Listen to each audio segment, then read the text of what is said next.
Today.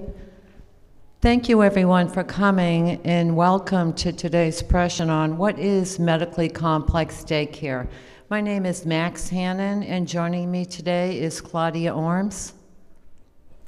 Buenas tardes, nosotros estamos muy orgullosos y felices con estar contigo y al final de la presentación nosotros vamos a tener tiempo para preguntas y comentarios. Thank you, Claudia. So we're going to share this presentation. Some will be in English and some will be in Spanish, as was posted on the brochure. We're excited to share with you information that may help your family, a friend, a colleague, or a neighbor to learn more about what are the pediatric services available for medically complex children. A couple of housekeeping details. We're going to spend about an hour together today. The format will be some factual information on the slide. I also put together a video to show you sort of a few minutes of what a daycare or a medical PPEC is all about. And then we will have time towards the end for a Q&A session. We also chose today to make it a little less technical and to tell the story of some of the children we care for, to really paint that picture of what does that child look like. So our goals for today will really explain what is complex daycare. I really use that as a casual term. The professional term for the Medicaid benefit is PPEC, Prescribed Pediatric Extended Care. And we want you to understand how that works with your Medicaid services, and then really to figure out solutions for children that are challenged to attend regular school and or challenged to attend daycare. Is this an option for them? We're going to talk a little bit about the different Medicaid products and how that works with, as well as explain the admission process through that. Entonces, ¿qué son nuestras metas para hoy? Nuestras metas para hoy es explicar qué es una guardería médica. También es para poder comprender mejor los servicios prestados en un PPEC, que es la guardería médica, poder colaborar contigo para poder entender quién puede cualificar para estos servicios y cómo podemos ayudar a esos niños que necesitan esa ayuda. Y también para poder explicar quién paga para esos servicios, cómo Medicaid es parte de todo nuestro programa. We wanted to share with you that we are throughout the state of Florida. We have 13 locations all the way down just north of the Keys, all the way up through the Tallahassee area. So there are also multiple PPECs throughout the state of Florida providing this incredible care. I did put a list towards the back of the room that you can show the specific locations for those who may not be right in the Orlando proper area. So wanted to share a few things. So we serve newborns up until the age of 21. So NICU, neonates coming out of the hospital. And then when children turn the late teens, 15, 16, it's really time for our team to work with the parents or foster parents to figure out what's going to happen when Diaz or Johnny turns 21. So we work with you because there are limited options for more medically complex care as children age out of this Medicaid benefit. We also need to make sure that the child needs or has a nursing skill. I'm going to explain that by sharing some case studies with you. And then we do have therapy on site, just like you have your children receive care at home. Physical therapy, occupational therapy, and speech therapy. We provide it right in the center.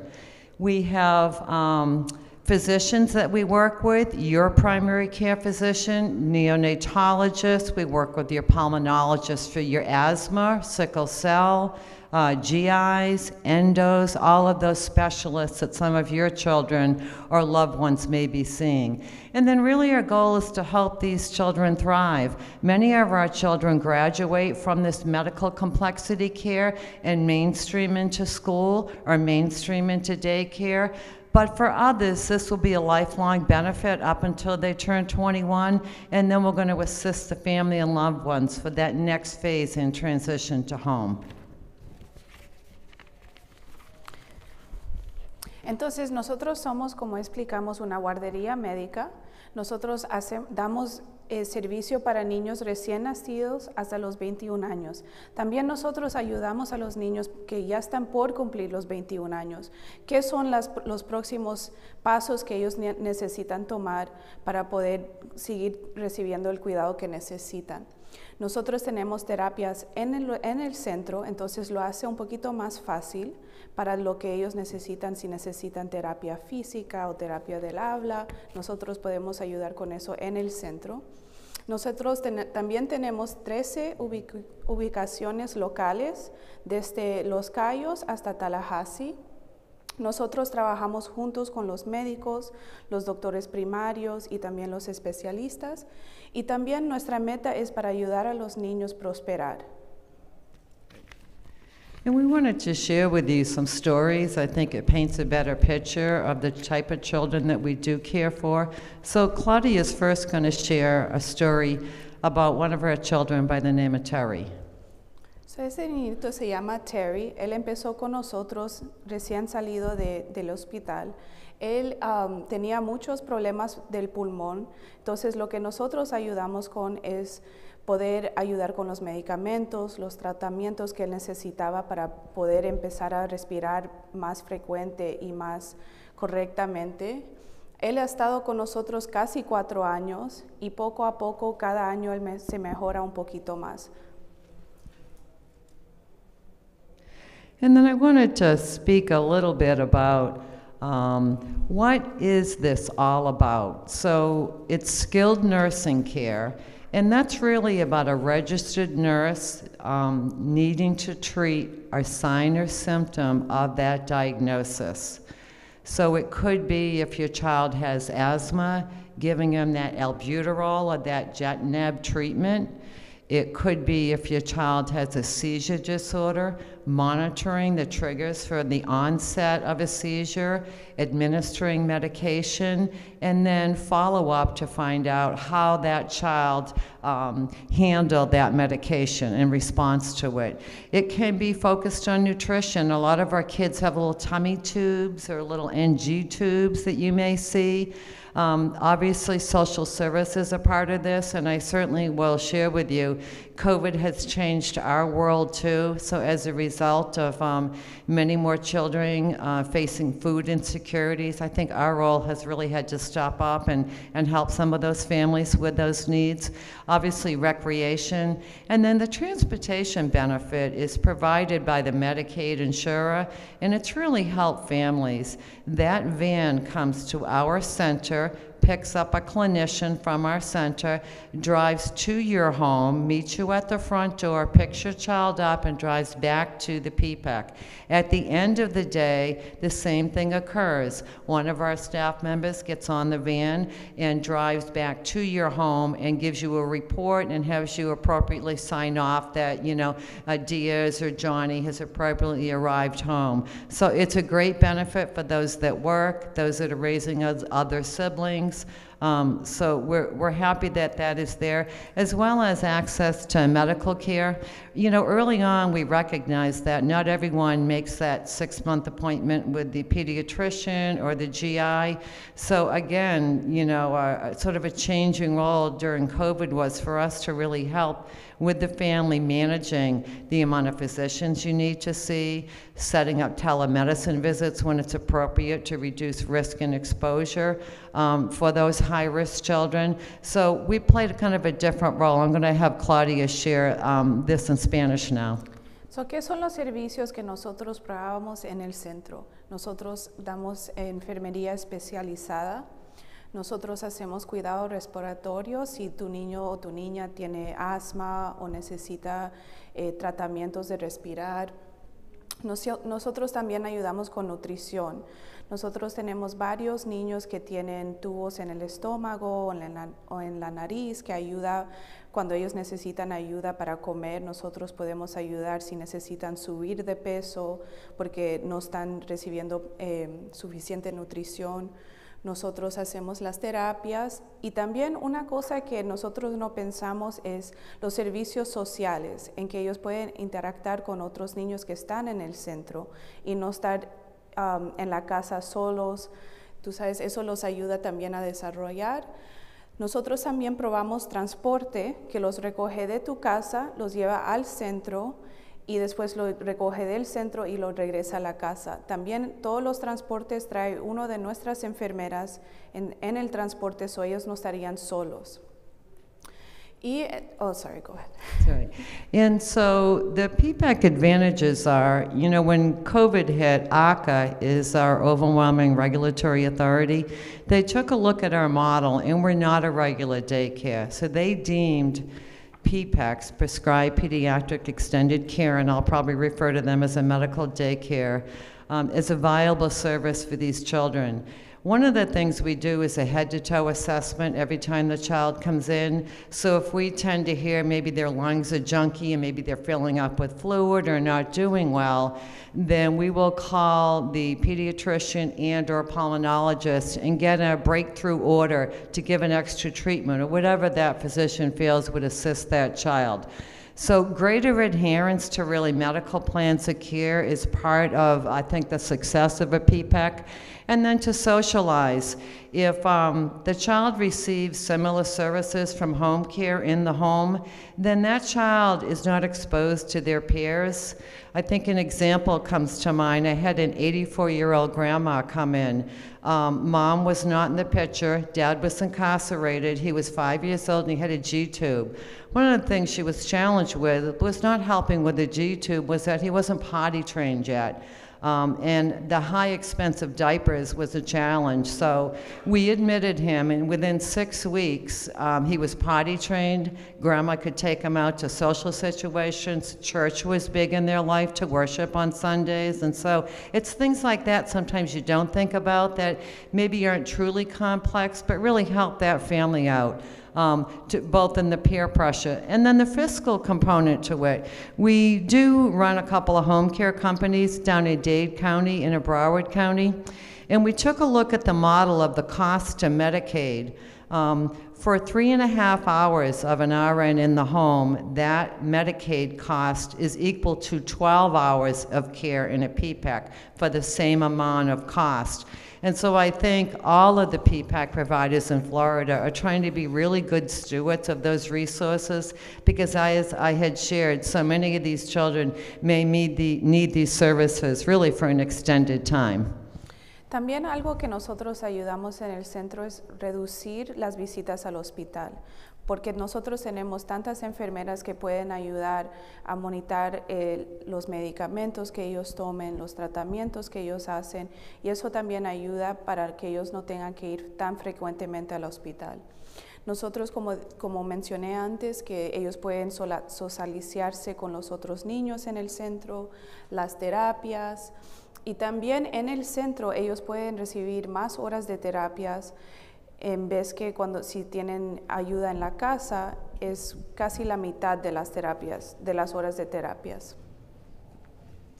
We're going to now play for you a daycare video of a PPEC so you get really a bird's eye view of what this is all about. And let's hope this loads. There we go. It's not on the screen.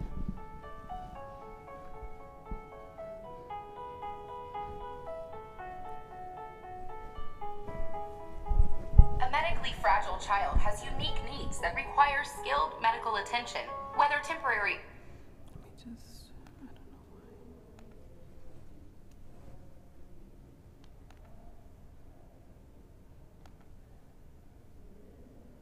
Or short-term. This means financial and time commitment from parents. It can also mean social isolation for the child. In Florida, these families have another answer, a little-known solution, which happens to also be 100% covered by Medicaid for those who are eligible. Spark Pediatric's Medical Daycare has been a pioneer in this program, providing medical and therapeutic care in a friendly and nurturing environment.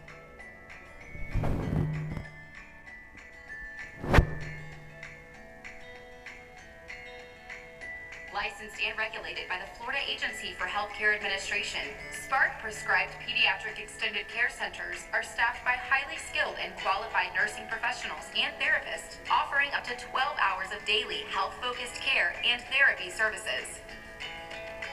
They are one-on-one. You don't have to sit and wonder whether your child is getting the proper care. They are taking good care of the kids there. Pediatric physicians are turning to prescribed pediatric extended care as a solution for their patients and prescribing their services. There are nurses that have worked in intensive care units at Spark, so they're very comfortable with even the sickest kids, but also kids that need specialized care. And that is the #1 reassurance that the kids are getting the best specialty care they possibly can. Spark Pediatric Medical Daycare Centers across the state can take children by the hour, by the day, by the week, or on a longer-term basis. In addition to Medicaid, private pay is also accepted. Our mission is to provide families with children with medical needs opportunities to get back to work and to go back to school. And we have skilled nursing staff here to care for those children with special needs. I enjoy working here at Spark Pediatrics because we're able to see the kids grow and develop, and it's just a happy place. Already successfully operating throughout the state of Florida, Spark Pediatrics has 13 centers currently open, reaching from Jacksonville to South Miami. 3 more centers are under development, making Spark Pediatrics Medical Daycare the largest provider of prescribed pediatric extended care services in Florida. Many of the centers are open on weekends to support a family's busy schedule. Each day, we provide critical services to hundreds of children and families who rely on us for care. She just happy every time I pick her up from daycare, and she smiles, and everybody likes her. For more information about the prescribed pediatric extended care centers, also known as medical daycare centers for Spark Pediatrics, you can visit their website at www.sparkpediatrics.com. I hope that gave you a kind of a little bird's eye view of what inside a medical daycare is. Obviously, we talked about the need for the children to have some type of skill. Can you put it on? Okay, and one more.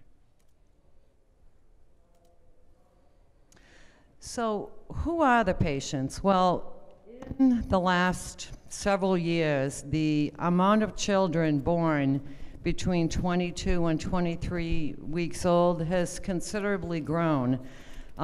Because of the fact that now, due to medical advances in technology, we are able to sustain those newborns and those neonate lives. And so we're seeing about a 6% increase in the type of care that is provided to preemie babies at the 22 and 23 weeks. And for those a little older, there was certainly a time when these babies would not have survived. So technological advances in pediatric care, especially in a NICU setting, has afforded the opportunity for these children to grow and prosper, as well as it's also increased the need for longer-term pediatric intensivist care, like that tummy tube we talked about. We are now doing ventilator care in that post-acute pediatric space, trach care, lots of seizure disorders that we'll see. And so, you know, the CDC also took a look at those women who are above the age of 35 having children, and that has crept up as well as women focus on career and other things going on in the life. So women at an older age having children has also increased and contributed to that 6% that we talked about increase per year. So who can receive services? They gotta have special health care needs. And so, again, I think I mentioned earlier, it's not about a diagnosis, it's about the need for a registered nurse to treat a sign or symptom of that diagnosis. It's gotta be continuous, either short-term or long-term. So we talked about the benefits, 180 days. We talked about up to 12 hours a day. And it's got to be something where the needs can't be met in a regular daycare. Let me give you an example. A mom came in to me. She had a child in daycare that was 4. It was in the VPK program. The child was having seizures, but not significant. I'm going to say 1 or 2 a day, and believe it or not, we have children with multiple seizures a day. And they weren't grand mal seizures. They were very short, I want to say, and petite seizures. So when the child had a seizure at school, the teacher found it necessary to stop what was going on in the classroom, pull out a cot and allow that child to take a rest, because that child needed to rest for about 20 minutes. And it really just wasn't working in a public school setting for the remainder of the class to continue with, the educational component. So Mom came to me, and we actually wrote a special letter to Medicaid of why we needed the services. She wasn't to the point where we were administering multiple meds per day for seizures, but yet there was a significant need because the amount of nursing in schools today has significantly diminished, especially during COVID, as you all know. So we are able to treat her. Now, the good news is, with good training of Mom and good training of this child, she was able to early on, both parents and teachers, learn the triggers of that seizure. We were able to work with her physician and get her on the right medication. So by the time she entered kindergarten that following year, she was able to be managed in that setting without needing that nap. So it's been pretty important. Entonces, ¿quién puede recibir estos servicios? Esos servicios están para niños que necesitan cuidado especial médico. Los servicios también es cuando tu niño o tu niña han sido diagnosticados con una condición que no pueden ir a una guardería o un colegio regular porque necesitan atención de enfermera. Puede ser continua o puede ser algo que no es por muy largo tiempo, dependiendo de la condición. Tenemos niños que sí se gradúan del programa después de recibir el cuidado que necesitan. Y también es para que ellos pueden tener sus condiciones médicas, pero igual tienen que tener una forma de estabilidad. Por ejemplo, recientemente nosotros estamos teniendo varios niños que no pueden respirar ellos solos. Lo que nosotros hacemos es que ellos, después de salir del hospital, ellos van a la casa por lo menos 1 o 2 semanas hasta que ellos se puedan estar estables y después pueden venir al centro para recibir el tratamiento que necesitan. So when approved by Medicaid, there's an organization through Medicaid called EQ Health. I call them kind of the gatekeeper. We as nurses do an assessment. We get a physician order, just like you would a physician order for an antibiotic or a treatment. We do what's called a plan of care to look forward to find out what are our goals for this child.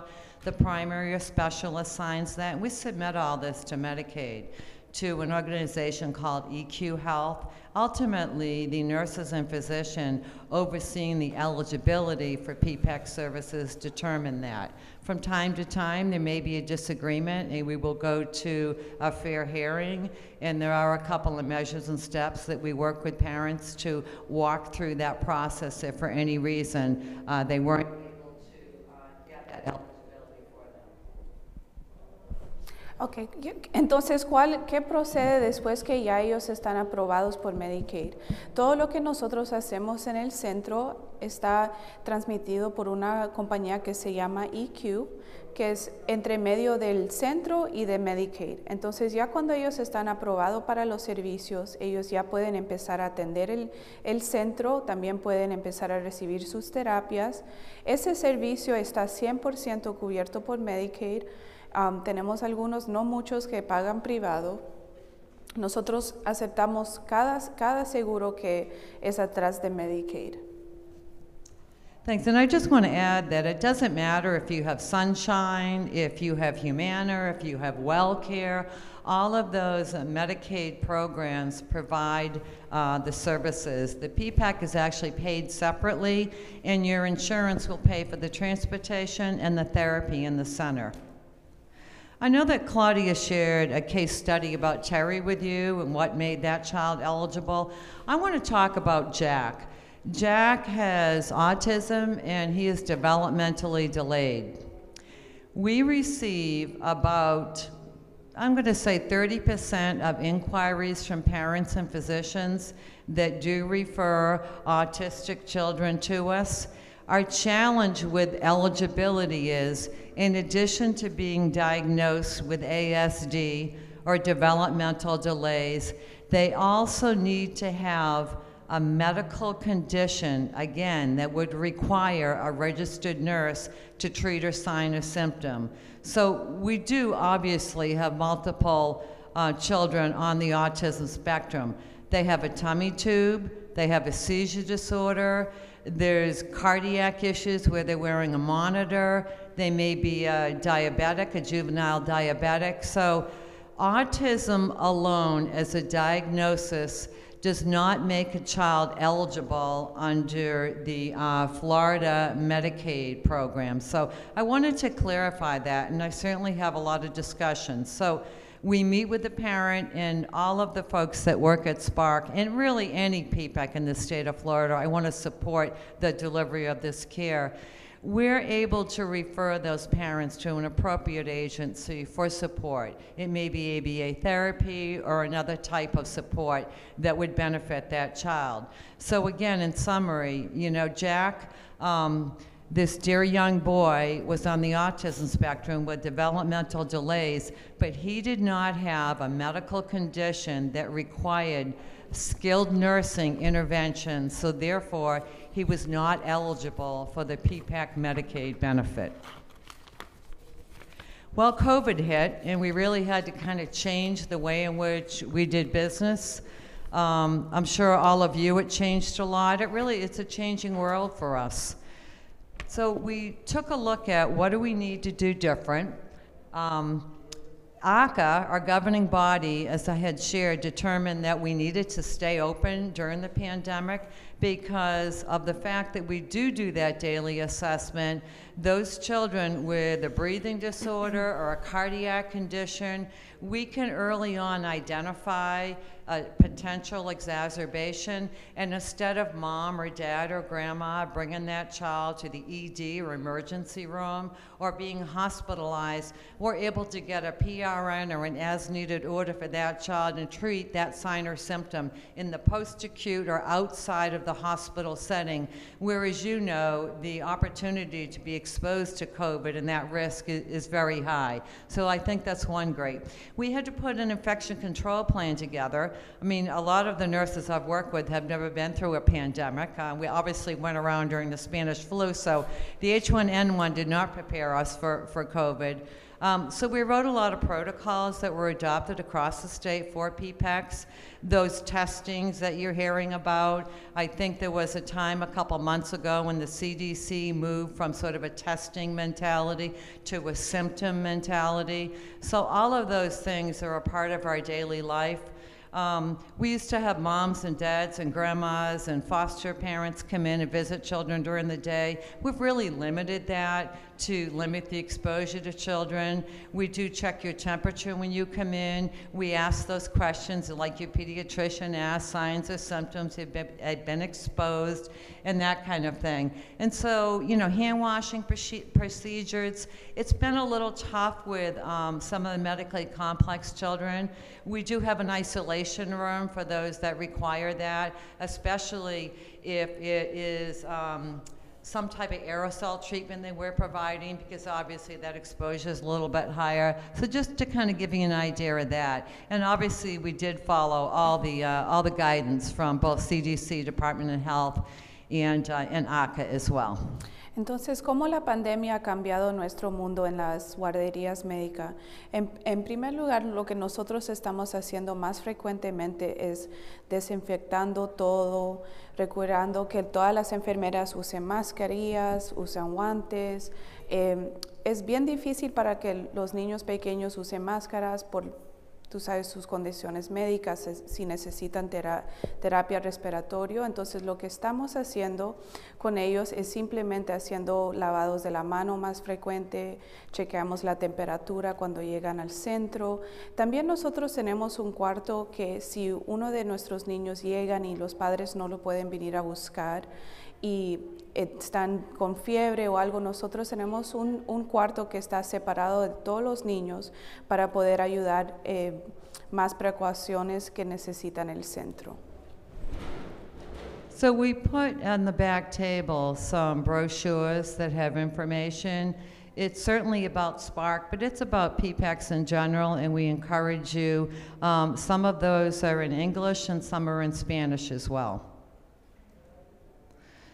So working with school-age children has changed as well. A lot of the special schools shut down during the beginning of COVID, and let's go back to March of 2020. So for those schools that shut down, we started opening up extra areas in our centers. Of course, we bought headphones and plexiglass and all of that because the special needs schools could not meet and support the multitude of children. They were taking about 10% of their population in. So we did enhance and increase our services, hired separate people to assist the children in completing remote schooling. So that's kind of one of the ways that certainly changed. We've worked with the ESC, the 504, and all of those plans that many of our parents are familiar with. And then really started contracting with schools. As you know, the hospital homebound program, focusing on No Child Left Behind. It's about virtual schooling right now during COVID, and so instead of having your child log in on a computer and having perhaps 20 to 30 other children with one teacher, the virtual hospital homebound program is one teacher to one student. I believe come this fall, meeting with a multitude of counties and superintendents, that we may move back to virtual school, which means that if your child is attending medical daycare, then that teacher will come directly to the PPEC and provide that therapy. We also were open to having ABA therapists come in and treat the children. It's a safe environment. They have a private area, and so we do work with other therapies as well. I want to talk a little bit about those that have been exposed and have had a challenge of having a baby in a NICU. When I first came down to Florida, I met with some moms and found that when their child, had a rough delivery, had a lot of cardiac issues, respiratory issues, surgery, then they were given like pamphlets for discharge, and nothing was really explained to them how to transition from the NICU to home care and then to weave in PPEC. And so I call it kind of a wraparound service. So I started this at Palmetto General down in Miami, great folks there, and we got to meet with the parents inside the NICU. In a safe area, I want to qualify. And then we would Uber them to the PPEC to show them the next step. And then we worked with home care to make sure that if there was limited nurses available for home care, we provided 12 hours, and then the home care provided 12 hours. And it gave a sense of calmness to the parents to be able to look down a month later, 2 months later, what that might feel like and look like. So mom comes to the PPEC for the first time. Let's say the baby spent 5 months in the NICU, and now it's been 2 weeks that the baby's been home full-time with home care. It's now starting time to maybe focus a little bit on the other siblings in the home. Dad has to go back to work, or grandpa, and so mom's decided, and dad, that they're gonna start utilizing PPEC services. So the first day may be mom coming with the child and staying at our center for an hour, because she can't let go yet. The next day, it may be mom staying too. By the third day, it wouldn't be unusual for mom to stay for an hour and then go do that grocery shop, go run that errand that she needs to. And so slowly, building trust in the NICU, PICU nurses that we have at our PPECs to support that transition. So I think it's important that we consider, how to take care of these children a little bit differently coming out of the hospital. So, algo que nosotros también tomamos en consideración es cuando tú tienes un recién nacido que está en cuidado intensivo. Obviamente es bien difícil salir de ahí y después dejarlo en la guardería médica. Entonces lo que nosotros hemos hecho para ayudar con esa transición es, vamos a decir, el primer día no están listos para dejar el bebé, entonces lo que nosotros permitimos es que mamá se quede en el centro, vamos a decir 1 hora, 2 horas, regrese el próximo día, se queda a lo mejor 1 a 2 horas, y después para el tercer día lo que hemos visto es usualmente para ya es el tercer día la mamá se siente más cómoda y ella se siente cómoda, se queda a lo mejor 1 hora y después se siente un poquito más cómoda para dejar el bebé ahí y ir a ser mandado si necesita. Entonces, ese es un programa que nosotros hemos tomado en consideración para poder ayudar con la transición de salir del cuidado intensivo y después y empezar el cuidado médico en nuestra guardería. A veces toma un poquito de más tiempo, pero nosotros siempre estamos dispuestos a trabajar con ustedes hasta que se puedan sentir cómodos con dejar el bebé en la guardería médica. I want to tell you a little bit about Sammy. Sammy was born here in Orlando, and the parents were told pretty soon after birth that Sammy had cerebral palsy, and some of you may be familiar with that diagnosis. And this was probably about 6 years ago, and at the time they shared with Mom and Dad that Sammy may never walk. He may require special adaptive equipment, may require adaptive wheelchairs over time. And so we're excited to share with you that Sammy has entered kindergarten now. He is walking with a rolling walker. So to go from that despair for parents being told that to continuously, while he's in the PPEC, having the same therapist work with him day in and day out, working with the preferred DME company of their neurologist, we were able to get Sammy from barely rolling in that crib to now gating and walking with physical therapy and also some other motor type skill things with occupational therapy and feeding himself. So I think Sammy's a great success story. Obviously that smile I think says it all, but these are some of the great successes that we share with those endearing children that we care for. Entonces, nosotros tenemos varias comunidades que nosotros trabajamos con. No solamente es el hospital, nosotros también colaboramos con DCF, nosotros colaboramos con los pediatras, los especialistas, el Departamento de Educación, nosotros colaboramos con los seguros, todos que están entre Medicaid, también algunos privados que estamos tratando de trabajar juntos con ellos. Esto es solamente un ejemplo de todos los sitios que nosotros colaboramos para ayudar a los niños a prosperar y seguir adelante. Thanks, and I wanted to put this slide up because we don't work in a vacuum. We work with all of these agencies. And when I'm out educating physicians on what PPEC is all about, I'm going to guesstimate about 60% of pediatricians today do not even know that PPEC or a medical daycare exists. So it's a big grassroots drive to share with parents like yourselves, with groups like these, that this is predominantly a Medicaid benefit that is so underutilized. It's almost what I would consider, the best kept secret. And anyone can refer a child, a neighbor, a parent, a pediatrician, so you don't have to be a medical person to say, I think my child may need some help. Esos son dos otros ejemplos de niños que han atendido nuestros centros. Ese es Cornelius y ella es Audrey. Los dos nacieron con convulsiones. La cosa bonita es cuando tú ves niños que han estado en situaciones o condiciones bien malas y tú los ves prosperar. Por ejemplo, cuando Cornelius llegó a nuestro centro, él ni podía caminar, no podía hablar, no podía caminar. Entre unos cuantos meses, cuando yo llegué al centro y yo lo veo corriendo por el centro, cantando, eso fue una cosa muy bonita para mí. Y lo mismo con Audrey. Ella también prosperó, sus convulsiones pararon y entonces nosotros pudimos verlos recuperarse. So to start, really, you could get online and look at the different PPEC centers. You can contact, our local PPEC, and really we're looking for a contact information for a parent or a loved one. We're looking for the name and date of birth of the child.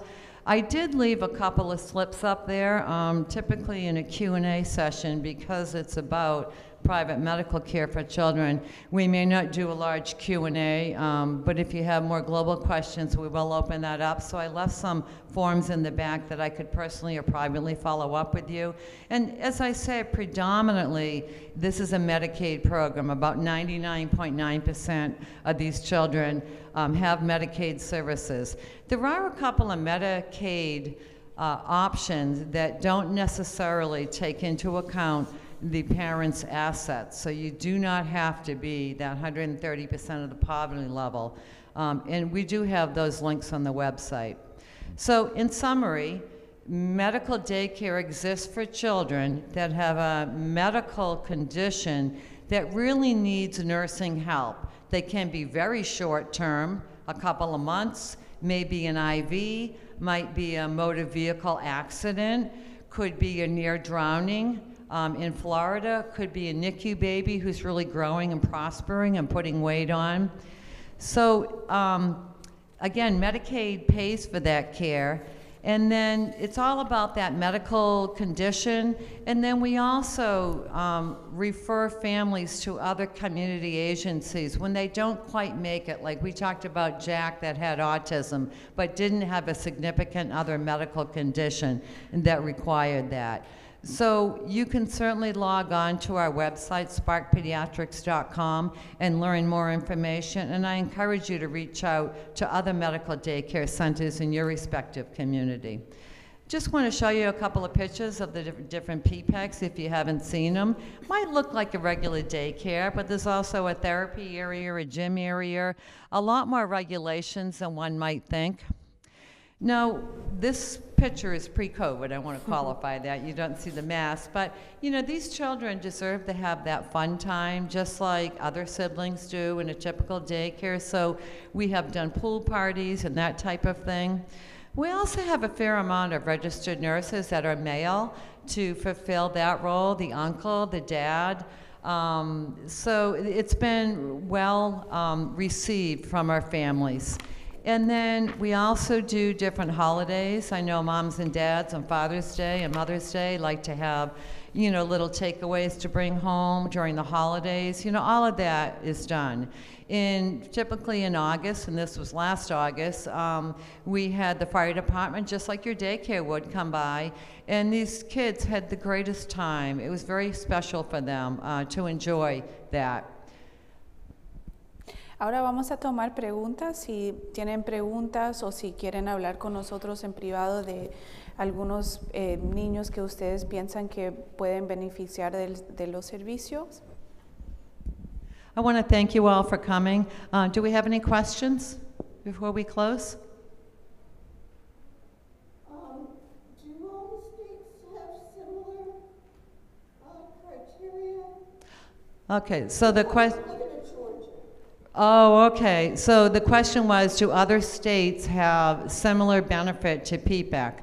No, Georgia in particular does not have a PPEC benefit. Only 15 states in the United States have a PPEC benefit.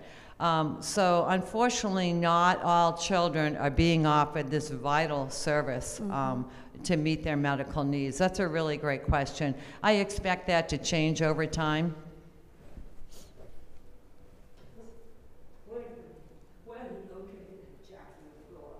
We have one right on Atlantic, and then we have one right in Cassett.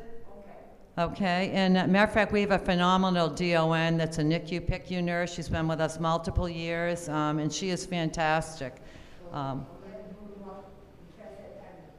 Yes, so feel free to grab a brochure back there, and my contact info, I can send you that. Well, we're going to finish up today. Again, I want to thank you. This is all about Medicaid daycare and really helping those children thrive as they grow with us. Thank you.